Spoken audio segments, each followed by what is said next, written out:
करनी चाहिए। ठीक है आलिशान जी, आप कैसे समझा पाएंगे, क्योंकि सरकार ये दावा कर रही है कि वो आने वाले समय में ऐसा कानून लेकर के आएगी कि जेनरिक दवाओं को डॉक्टर्स प्राथमिकता दें और जिससे कि लोगों को कम कीमत पर बेहतर स्वास्थ्य भी मिल सके। देखिए, पहले इसमें ये समझना ज़रूरी है कि ये जो डिबेट चल रहा है कि जेनरिक दवाएं क्यों ज़रूरी हैं और क्यों देनी चाहिए और क्यों सस्ती होती हैं, उसमें थोड़ा सा मैं कुछ पहलू पे चाहूँगा मैं प्रकाश डालूं। पहला ये है कि कोई भी अगर कोई किसी को बीमारी है, फॉर एग्जांपल कैंसर, किसी तरह का कैंसर ले लें, उसकी दवाई कैसे बनती है? उसकी दवाई पहले कोई ड्रग कंपनी कोई मॉलिक्यूल बनाती है, उसके ऊपर वो रिसर्च करती है। रिसर्च में 10 से 12 साल लगते हैं। अलग अलग स्टेजेस पे रिसर्च होती है, फेज 1, फेज 2, फेज 3। हम लोग सुनते रहते हैं क्लिनिकल ट्रायल्स, वो क्लिनिकल ट्रायल्स होते हैं। क्लिनिकल ट्रायल्स होने के बाद जब ये वैज्ञानिक तरीके से ये प्रूव हो जाता है कि ये दवा इस कंडीशन के लिए एप्लीकेबल है या इसमें सुधार कर सकती है या उसको रोक सकती है या जो डिजीज का प्रोग्रेशन है, जिस तरह से डिजीज बढ़ रही है उसको स्लो कर सकती है, कुछ भी हो सकता है एक दवाई में। तो वो सब जब होता है तो फिर उसके बाद हम लोग उस दवा का मार्केटिंग अप्रूवल आता है। ठीक है। अब उस मार्केटिंग अप्रूवल के बाद वो दवा बिकती है। एक हमारे पास पेटेंट का टाइम होता है मॉलिक्यूल का, कि कोई भी दवा का पेटेंट ये कंपनी, कोई भी और कंपनी इस दवा को कॉपी नहीं करेगी। कुछ केसेस में आपको जहां पे जरूरत है समाज की, वहां पे ऑर्डर हो सकता है कि कोई भी और कंपनी उस दवा को बना सकती है कंपलसरी लाइसेंसिंग में। बाकी केसेस में पेटेंट के बाद जेनरिक दवाइयां बन सकती हैं। अब जेनरिक दवाइयां जब बनती हैं तो दोनों पहलू हैं। ड्रग कंपनीज क्या कहती हैं? वो ये कहती हैं कि जेनरिक दवाइयां जो बनाते हैं आप, जो इनोवेटर है, उसकी रेपुटेशन उस ड्रग के ऊपर है, ऑफ कोर्स, और उसको उस दवाई को बेच के जो उसने पैसा रिसर्च में लगाया है 12 साल तक, उसको भरपाई करना कमर्शियल सेंस है। अगर आप मॉलिक्यूल डेवलप करना बंद कर देंगे तो नई दवाइयां आना बंद हो जाएंगी, वो भी जरूरी है। तो blind copying shall not be permitted, कि कोई भी दवा मार्केट से उठाएं और उसको आप कॉपी कर लें, क्योंकि आपको रिसर्च भी इन्वेंट कर। आज की डेट में देखा जाए तो बड़ी सारी हमारे पास कंडीशंस हैं। इनफैक्ट हमारे पास पूरी लिस्ट है हमारे कानून के तहत, drugs and magic remedies objection advertisements act. आज तक हम कुछ बीमारियां हैं जो सरकार मानती है, जिनका हम इश्तहार नहीं दे सकते हैं कि इन दवाइयों का इलाज है। सरकार मानती है उनका इलाज है नहीं, पूरी लिस्ट दी हुई है उसमें। तो उन बीमारियों का इलाज कब आएगा, तो वो जरूरी है। दूसरा ये भी है कि जहां समाज है, जहां पे हमारे लोग हैं जो गरीब हैं, अगर कोई बंदा और अगर कोई शख्स उस दवाई को अफोर्ड नहीं कर सकता है, ठीक बात है, ठीक है, तो उसको वो दवा वैसे भी नहीं लेगा। तो अगर वो दवा नहीं बिकती तो जो बड़ी ड्रग कंपनी है जो इनोवेटर ड्रग बेच रही है उसका नुकसान नहीं है, क्योंकि वो दवा तो वैसे भी नहीं बिकनी थी। लेकिन सरकार का कर्तव्य है और हम सबका कर्तव्य है, सरकार का क्यों, कि हमारे हिंदुस्तान में या किसी भी मुल्क में कोई भी बंदा दवा के अभाव से ना मरे। ठीक बात। इसके लिए बहुत बड़ा सामाजिक मुद्दा है हमारा कि हमारे पास हर किसी को देने के लिए दवाई होनी चाहिए। जेनरिक दवाइयों के अलावा इसका और कोई रास्ता लेकिन नहीं। एक सामान्य ड्रग या जो सामान्य दवाई है और जो जेनरिक दवाई है उसमें क्या कुछ अंतर है? क्योंकि कैसे समझेंगे देश के आम नागरिक कि जेनरिक दवाइयां किसे कहते हैं, वो कैसे समझा? तो मैं बताता हूं। इसमें जो दवाई जो कंपनी बनाती है पहले उसको कहते हैं इनोवेटर ड्रग। उसके बाद पेटेंट अवधि को मद्देनजर रखते हुए कोई भी कंपनी उस दवाई को बना के एक स्टडी कर सकती है जिसको कहते हैं bio availability bio equivalence study, कि आप पेशेंट्स लें जो उस दवाई को ले रहे हैं या हेल्दी वॉलंटियर्स लें जो उस दवाई को ले रहे हैं और अपनी दवाई देके आप उसका असर देखें। ठीक है। अगर असर आपका कंपेरेबल है तो वो आप डाटा सरकार को दे सकते हैं और उसके बेसिस पे आपको मार्केटिंग अप्रूवल मिल सकता है। अब इसमें जहां तक डॉक्टर्स का व्यू है, बहुत सारे डॉक्टर्स का व्यू ये रहा है, अलग अलग टाइम पे बड़े सारों ने एडवोकेसी भी करी है कि जेनरिक दवाइयां होनी चाहिए और हमें कुछ फर्क नहीं दिखता। बड़े सारों ने कहा है कि इनोवेटिव दवाइयां होनी चाहिए, खास करके कैंसर में।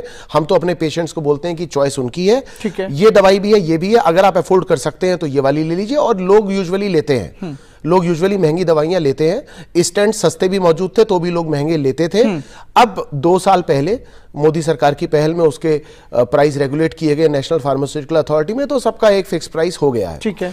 तो जेनरिक दवाइयां खराब क्वालिटी की हैं कोई जरूरी नहीं है। ठीक है। जेनरिक दवाइयां सारी की सारी कंपेरेबल क्वालिटी की हैं, ये भी सही नहीं है। जरूरत क्या है? जरूरत इस चीज की है कि जब भी किसी जेनरिक दवाई को अप्रूवल दिया जाता है, और सारा का सारा डिबेट इस चीज पे है कि जेनरिक दवाइयां जब आप लोगों को लिखते हैं तो आप जिस शख्स को आप लिख रहे हैं उसकी हेल्थ से कंप्रोमाइज कर रहे हैं, क्योंकि जेनरिक दवाई का स्टैंडर्ड उतना अच्छा नहीं है। वो बंदा अगर अफोर्ड कर पाता तो अच्छी दवाई ले सकता था। ठीक है, दो चीजें आती है, ठीक है, दो चीजें आती है इसमें। एक तो मैं आ रहा हूं, एक सेकंड। एक तो जो आप जेनरिक दवाई को अप्रूवल देते हैं, उसके बाद 4 या 5 साल तक रियल वर्ल्ड में आपको जेनरिक दवाई को और इनोवेटर दवाई को जेनरिक ड्रग मैन्युफैक्चरर के ऊपर ये ऑब्लिगेशन होनी चाहिए कि वो सारा डाटा कलेक्ट करे और सबमिट करे। ठीक है, 4-5 साल तक, और उस डाटा का क्रिटिकल एनालिसिस हो, देखा जाए कि जेनरिक दवाई वाकई कंपेरेबल है या नहीं।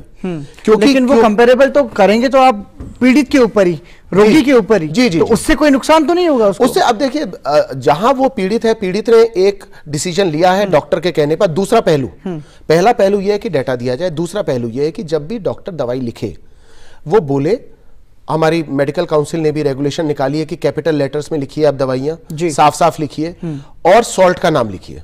बड़े सारे हॉस्पिटल उसको फॉलो अप करके, इस पे करके अब वो टाइप्ड प्रिस्क्रिप्शन देते हैं, हैंड रिटन प्रिस्क्रिप्शन बंद कर दिए ताकि क्लियर रहे। तो ये मेडिकल काउंसिल ने पहल ली है सरकार के, धीरे-धीरे इसमें क्या होता है, जब डॉक्टर दवाई रेकमेंड कर रहा है उसको बोलना चाहिए कि देखिए 2 या 3 दवाइयां अवेलेबल है, आपकी चॉइस है। ठीक है, बड़े सारे मरीजों को पता ही नहीं होता कि मेरे पास चॉइस भी है जेनरिक की। उसके बाद उन्हें चॉइस एक्सरसाइज करने दीजिए और आप मार्केटिंग डाटा लीजिए।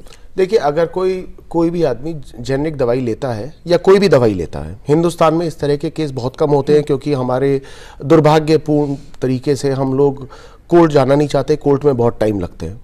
लेकिन इस तरह के केसेस यहाँ पे भी हुए हैं और बाहर भी हुए हैं जिसमें दवाई दी गई और दवाई ने असर नहीं किया, तो ये आपका कंपनसेशन का केस बनता है। ठीक है, इसको जन औषधि से लिंक करना मेरे ख्याल से सही नहीं होगा, क्योंकि जन औषधि जो पहल है ये एक सामाजिक पहल है। एक दवाई आपको अवेलेबल की जा रही है, समाज के उस वर्ग को की जा रही है जो महंगी दवाइयां नहीं खरीद सकता।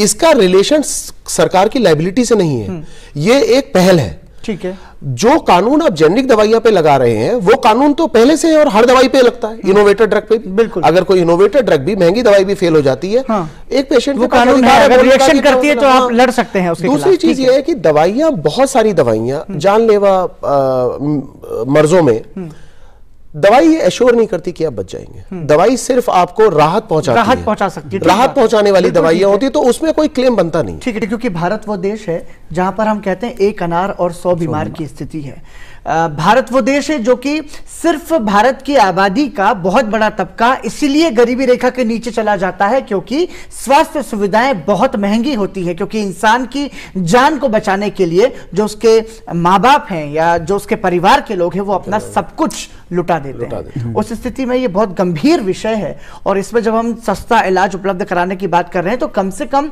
इतनी एश्योरिटी तो हो, इतना विश्वास तो हो कि जो इलाज कम दामों में मिल रहा है वो आपके लिए वाकई में आपकी जान को फायदा पहुंचाएगा, आपकी जान को नुकसान नहीं करेगा। तो जैसा कि बताया कि सरकार एक ऐसा कानून लेके आएगी जिसमें डॉक्टर्स को जेनरिक दवाइयों को प्रिस्क्रिप्शन में लिखना होगा, साफ अक्षरों में लिखना होगा।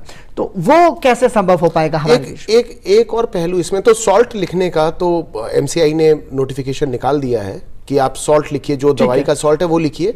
डॉक्टर्स एथिकली इन्फॉर्म भी करना चाहिए उन्हें पेशेंट्स को कि भाई ये 2 या 3 ऑप्शंस है, ये है, ये है। इनोवेटर्स यूजुअली, जहां तक डॉक्टर्स का व्यू भी रहा है वो ये रहा है कि जिन डॉक्टर्स को मैं जानता हूं जनरली व्यू ये रहा है कि इनोवेटेड ड्रग की क्वालिटी अच्छी होती है। ये है एक और पहलू इसका है, जो हम गुणवत्ता की जांच की बात कर रहे हैं और जब हम गुणवत्ता की जांच की बात कर रहे हैं कि वो लगातार होती रहे, उसका एक पहलू सबसे बड़ा यह है कि आज की डेट में ये डिबेट शुरू क्यों हुआ है कि जेनरिक मेडिसिन अच्छी नहीं है, क्योंकि कोई कह रहा है कि जेनरिक मेडिसिन अच्छी नहीं है और जेनरिक मेडिसिन की गुणवत्ता अच्छी नहीं है। क्या पता गुणवत्ता अच्छी हो, क्या पता 100 में से 80 दवाइयों की गुणवत्ता अच्छी हो। इस डिबेट को खत्म करने के लिए भी जरूरी है कि जेनरिक ड्रग्स के रैंडम चेकअप किए जाएं। जेनरिक ड्रग का रैंडम चेकअप और उसकी रिपोर्ट्स का पब्लिकेशन और उसकी पब्लिसाइजिंग जरूरी है जन औषधि स्कीम के सक्सेसफुल होने के लिए, वरना अफवाहें घर करेंगी, लोग बोलेंगे, मुनाफाखोरी अगर आई बीच में, जो एलिगेशन होती है, ऑफ कोर्स उनके पास पैसा ज्यादा, जेनरिक ड्रग की एडवर्टीजमेंट नहीं होते हैं, पैसे ही नहीं है, 3 रुपए की दवा बेच रहे हैं, कहां से एडवर्टीजमेंट करेंगे? ठीक बात। और इसमें तो ये सरकार का काम हो सकता है। सरकार को ऐसा प्रावधान करना चाहिए कि इसको पारदर्शिता के साथ में, क्वालिटी को ध्यान में रखते हुए उसका प्रचार करें। और ये स्कीम मैं और ऐड कर दूं, इंसान वो भी बीमार और उस बीमार में कहते कि गरीबी में आटा गीला या फिर करेला और फिर नीम चढ़ा, ये सारी स्थितियां एक ही हैं वर्तमान समय में। तो ये कैसे हम संभव बना पाएंगे जब हम बेहतर स्वास्थ्य सुविधाओं की बात कर रहे हो? हर सरकार ये कोशिश करती है, आयुष्मान भारत एक सबसे बड़ा उदाहरण है उसका। लेकिन जब जेनरिक दवाओं की जब बात हो रही है, तो जब तक सख्त कानून नहीं लाया जाएगा तब तक आपकी कोई भी बात, आपको लगता है कि भारत जैसे देश में बेमानी साबित होगी, या फिर वो सिर्फ बोलने तक ही सीमित रहेगी या कागजों तक ही सीमित रहेगी, वो जमीन पर नहीं जाएगी, या जिन समाज के जिन गरीब लोगों को फायदा पहुंचाना चाह रहे हैं उन तक नहीं पहुंचेगा वो फायदा? बिल्कुल बिल्कुल, मैं आपसे 100% सहमत हूं। दो इसके पहलू हैं जी। एक तो यह है कि अगर आप सख्त कानून नहीं लाते हैं और सख्त कानून के साथ आपको इंप्लीमेंटेशन भी करना है, रैंडम चेक, रैंडम सैंपलिंग करनी है, और अगर जेनरिक दवाइयों में सॉल्ट का कंटेंट या कंटेंट कम पाया गया या उनको गुणवत्ता पे नहीं खरी उतरी, तो उसके मैन्युफैक्चरर को सख्त से सख्त पेनलाइजेशन भी होना चाहिए, ताकि जो भी जेनरिक ड्रग्स के मैन्युफैक्चरर हैं उनको यह पता होना चाहिए कि 3 रुपए की गोली बेचने का मतलब यह नहीं है चूना भर के बेच दो। ठीक बात है। दवाई अगर आप 3 रुपए की बेच रहे हैं लेकिन आप कंपेयर कर रहे हैं इनोवेटर ड्रग से 65 रुपए की, तो आपकी क्वालिटी उसके कंपेरेबल होनी चाहिए। और सिर्फ अप्रूवल लेने के टाइम नहीं सरकार से, हर गोली जो आप बेचते हैं वो होनी चाहिए। हर गोली तो चेक हो नहीं सकती, तो फैक्ट्री पे, रैंडमली डिस्पेंसरीज पे अक्रॉस इंडिया चेक होना चाहिए। तो कानून जहां पर बन रही है, मैन्युफैक्चरिंग से ही हम शुरुआत करें, सैंपल वहां पे भी उठाएं, ठीक है, आप डिस्ट्रीब्यूशन पे भी उठाएं, आप डिस्पेंसरीज से भी उठाएं, आप जो कॉलोनी में दुकानें होती है वहां से भी उठाएं, अलग अलग लॉट्स होते हैं उसके उठाएं, तो तरीका हो सकता है। इसमें बहुत बड़ा पीछे सेटअप चाहिए होगा, क्योंकि बहुत बड़ी इंडस्ट्री है, बहुत बड़ा मुल्क है, तो इस सब को टेस्ट कर पाना वो है। लेकिन जब आप 2-4 सख्त कदम उठाएंगे तो इसका रिजल्ट निकलेगा। दूसरा फायदा यह होगा, जैसे ही आप ये करेंगे गुणवत्ता कंपेरेबल हो जाएगी जी, आपकी स्कीम सक्सेसफुल हो जाएगी, जनता में भरोसा आ जाएगा। एक तरफ वो देखेंगे जेनरिक दवाइयां काम कर रही हैं, दूसरी तरफ अगर जेनरिक दवाइयां का मैन्युफैक्चर सही नहीं बना रहा है उसको सजा मिल रही है। ये दोनों चीजें जो डिबेट है उसको खत्म कर देंगी। मेरे हिसाब से ये दोनों पहलू जन औषधि स्कीम की सक्सेस के लिए बहुत ही जरूरी, बिल्कुल होना चाहिए। क्योंकि ये मैं बात इसलिए कह रहा हूं कि आप दोनों इस बात को मानेंगे मेरी, कि वर्तमान समय में जो स्वास्थ्य है वो व्यापार बन गया है। मतलब जान के साथ खिलवाड़ होता है।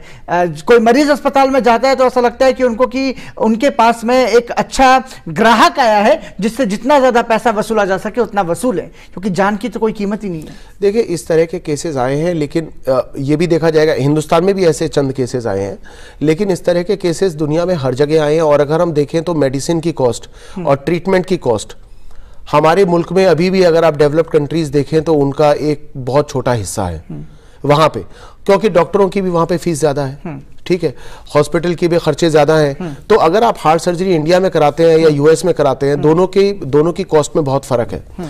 मेन चीज ये है कि कहीं ना कहीं एक तो इलाज की बात है, दूसरा ये है कि जब हम इलाज मुहैया कराने की बात कराते हैं, मेरे ख्याल से वो उसका जो सोल्यूशन आएगा वो इंश्योरेंस के थ्रू आएगा। ठीक है, कहीं ना कहीं इंश्योरेंस हम सबके स्वास्थ्य जी, कहीं ना कहीं स्वास्थ्य का होना चाहिए। हमें अपनी हैसियत के हिसाब से हॉस्पिटल अगर अवेलेबल हो, हम जा सकते हैं प्राइवेट हॉस्पिटल में भी, वहां से स्वास्थ्य लाभ होगा।